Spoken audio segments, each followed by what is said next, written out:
Welcome to Board Gaming with Austin.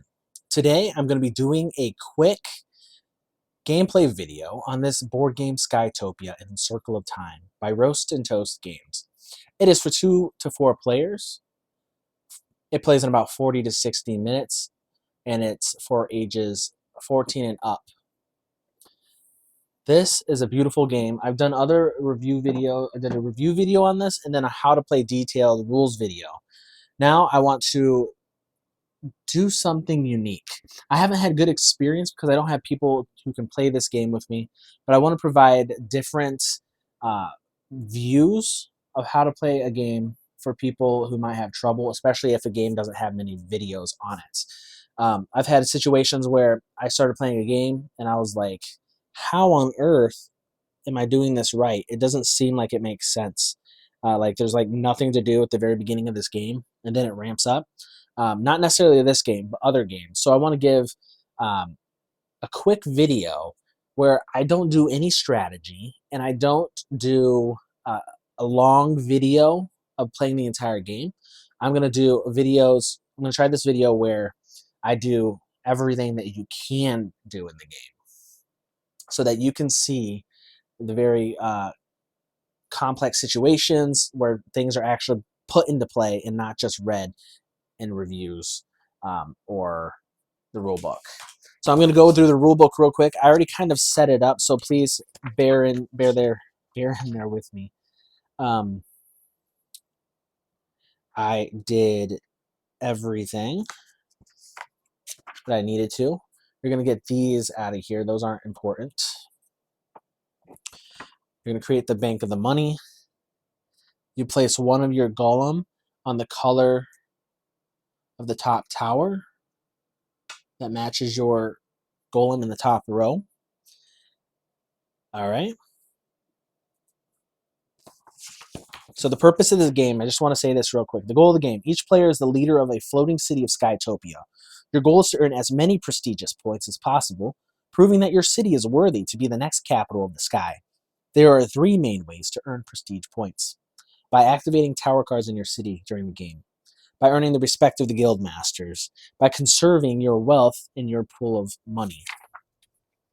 So I set up the game for 2 players. I'm going to be controlling myself and them as well. They're starting the game, so they're going to get this blimp right here, which actually stands up, but it's going to be on its side.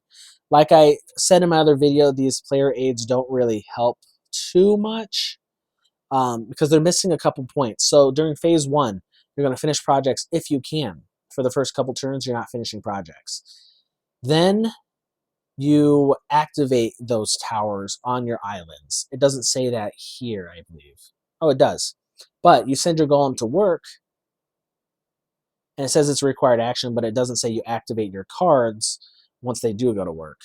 And then you refill the market if you need, but then it doesn't say what you do at the end of your turn, which is, at the end of the round, which is rotate this chronometer 1 space over and swap the dial this to the next person. So the way it works with the 2-player game is this blimp is on the first player. The first player goes, the second player goes. Then it's literally the blimp is moved to that person who just went, and they go again as a first player, and then the other player goes as the second player, and then this moves over. So you get 2 turns in a row each time, pretty much. So we're going to begin the game immediately, and like I said, I'm not doing this with strategy or anything in mind. I'm going to do it where you can see everything in play. So they're going to go. They don't have any gold, so all they can do is send out a level 6 die.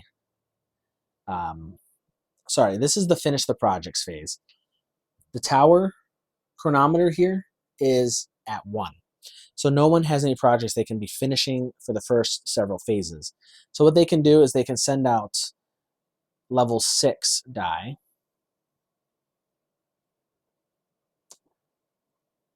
Actually, there is one step I did miss. Each player begins with 5 coins from the bank. So you do have some money that you can begin putting down higher level towers with. So you grab one of your dice, and they want to place the die on a level 3. Sorry, yeah, pipit 3. 3 pipits cost...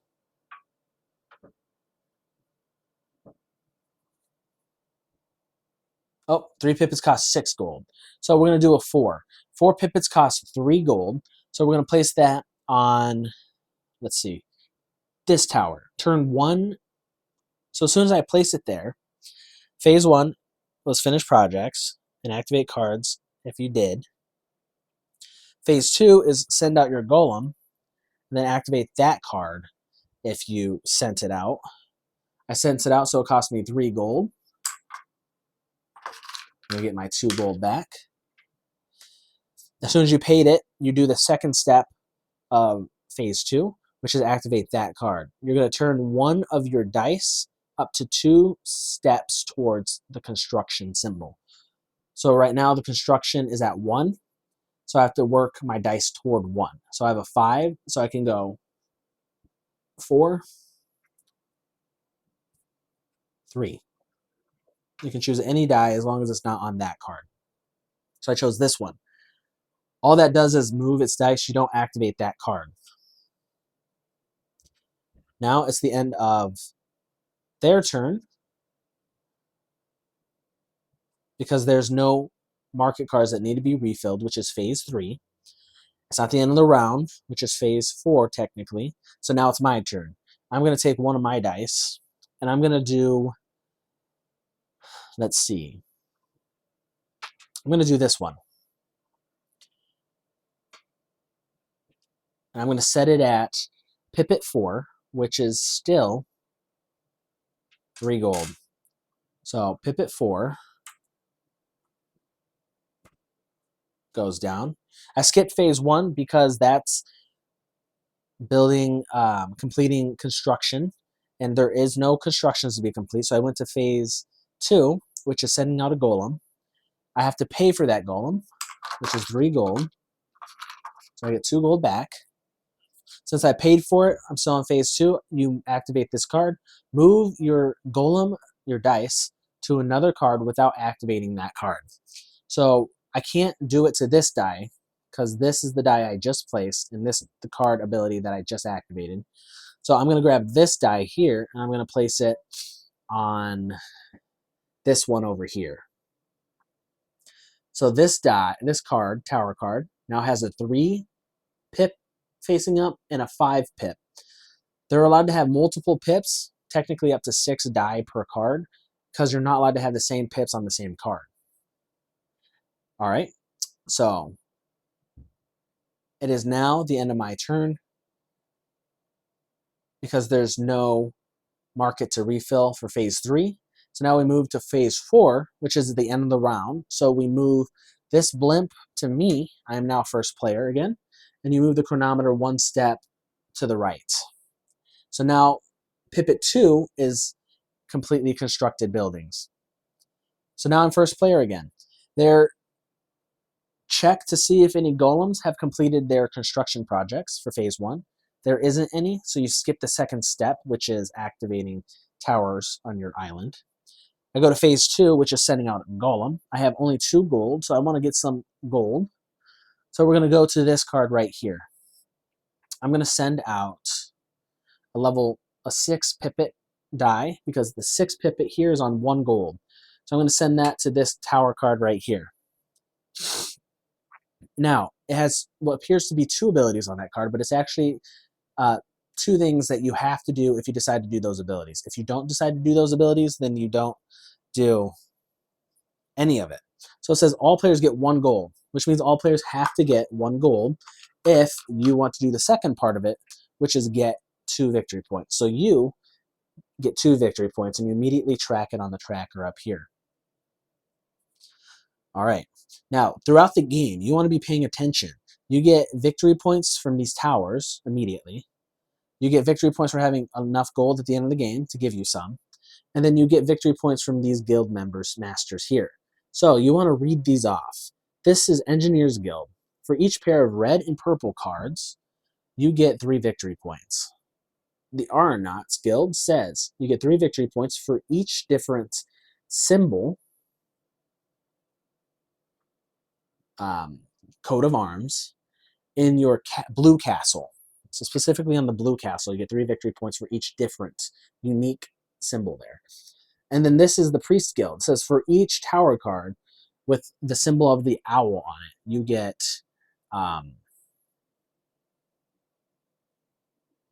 3 victory points. I think I accidentally moved this dice. I forgot what number it was on. Oh, it was on a 4. Okay. So now I'm moving on to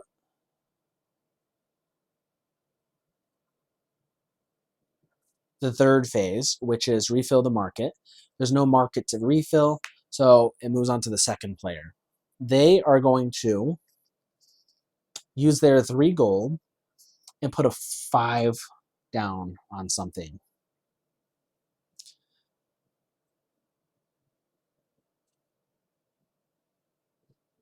All right. They're going to be putting a 5 down on this card right here. It says, take your golem from a tower card in the market and get 5 gold for doing so. So they decide that this player right here is going to get this card. Whoops, sorry.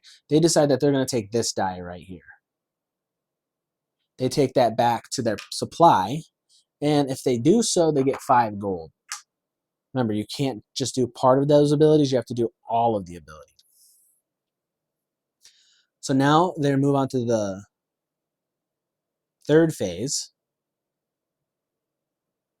and that is refill the market, which they can't. So they move on to the fourth phase, which is moving this blimp over and moving the chronometer 1 space to the right.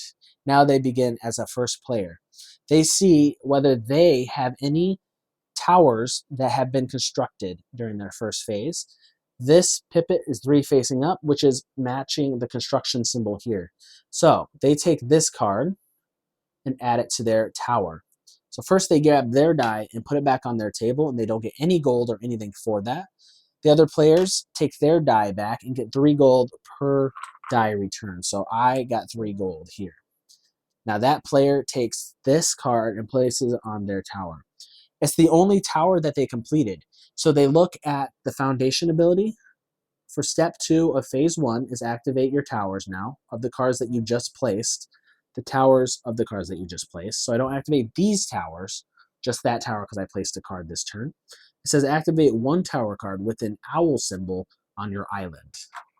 So this is the only owl symbol card on my island, so I can activate that card even though it's being activated this exact same turn right after this. So it says activate 1 of the top tower cards of your blue, yellow, or red tower.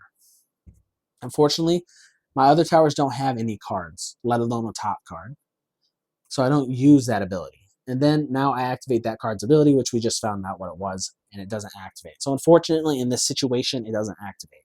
Now at the end of the first phase, if you empty slots in the market, you leave them completely empty until the third phase when you refill the market. So now you go to the second phase, which is sending a golem out.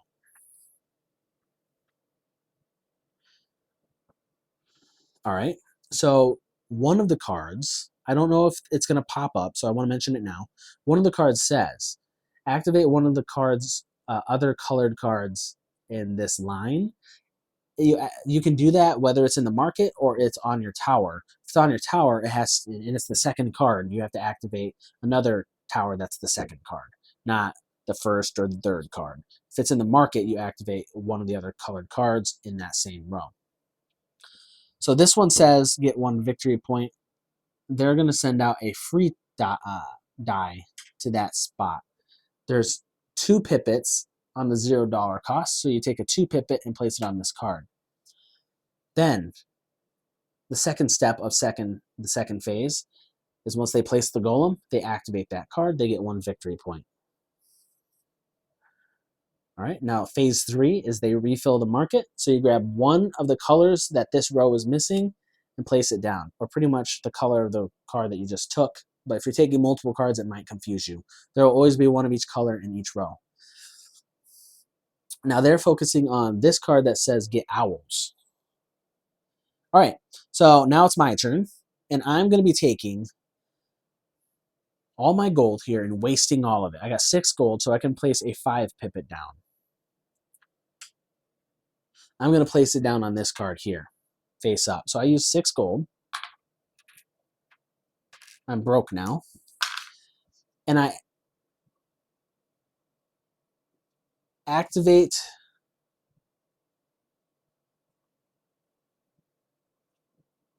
that card's ability, both of its abilities.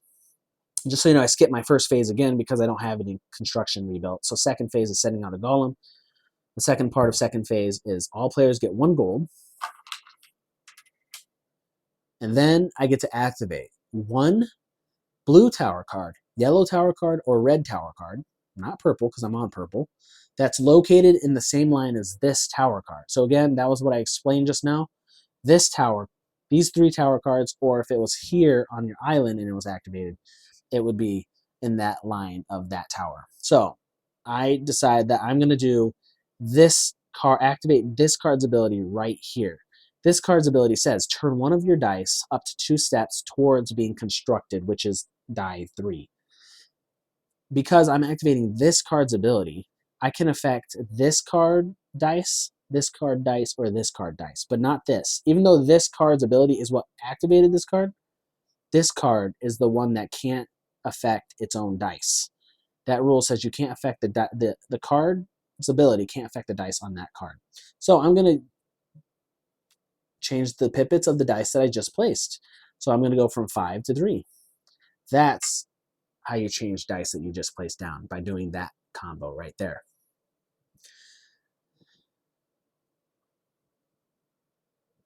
All right, so now that's, oh, and that's the trick. That's another tricky part, is the chronometer is about to change to 4 when it gets back to my turn. So I don't want to use all 2 movement from 5 to 3. I want to use 5 to 4. I want to only use 1 change, because when it's my turn, first player again, it's going to be on a 4 and it's immediately activated. So there's no market cards to refill. So now we move to the end of the round, phase 4. We move this chronometer forward 1 step and change who's first player. I'm now first player. So I look to see during phase 1 if I have any towers to be completed. I do. I have a 4 here and a 4 here. So I grab both of those cards and activate those towers. Second part of phase 1 is activate your towers on your island in any order that you choose to go first. I'm going to choose to go with these red one first. So then you immediately activate, beginning with the foundation, and you go upwards 1 card at a time. You can skip abilities of certain cards, but you have to skip all or none of the abilities on that card. So again, like if it's doubled like this, you either do all those abilities or none of that on this card. So you start with this one. It says put your golem, and these go back to your supply, put your golem on any tower card with the 0 cost side up without activating that card. So you look at the chronometer, and the 0 cost pipit face is 3 right now. So it costs you $0 to send this onto the tower card of your choice from the existing tower cards that are available, because you're not refilling it yet. So the 3 right now can go on any of these cards, but you don't activate it anyway. So maybe you want to get this tower completed before they will. Actually, you can't. So just send it wherever you want. So there. Then you activate the second card. Move your golem to another card without activating. So I'm going to send this one to here just to mess with them, so I can get that card first. Or maybe if they do end up getting it first, I can get some gold by them returning my die to me. Now I activate the other tower, beginning with the foundation. Activate 1 tower card with a dragon on your island. I don't have a dragon symbol card on my island, so I ignore that. Now the card says all people get 1 gold. I want to do that. So then I do activate 1 blue, yellow, or red card located in the same line as this. I do have 1 tower card in the same line as this, a red one. So I activate this ability, and it says move your golem to another card without activating it. I don't want to do that. This ability. I did this ability. Actually, you have to do this ability. You have to do all of this card's ability, and it says activate. So you do have to activate this card right here. So I have to move my dial, my golem. So I'm going to move it here so that I can get free gold when they get this card first. And I think that's about it. I think that's about all the complex things that you can do. You're going to be getting the points for these. You're going to be refreshing these decks until they're completely empty. You're going to be continuing getting your gold and activating cards. Oh, don't forget this tile down here gives you an ability that activates every single time. So each time your die is returned by other people or a card effect, you get 1 victory point. I think I did have 1 return. So you need to be paying attention to that every single turn because you get victory points constantly from that as well. Thank you guys for watching. Have a good day.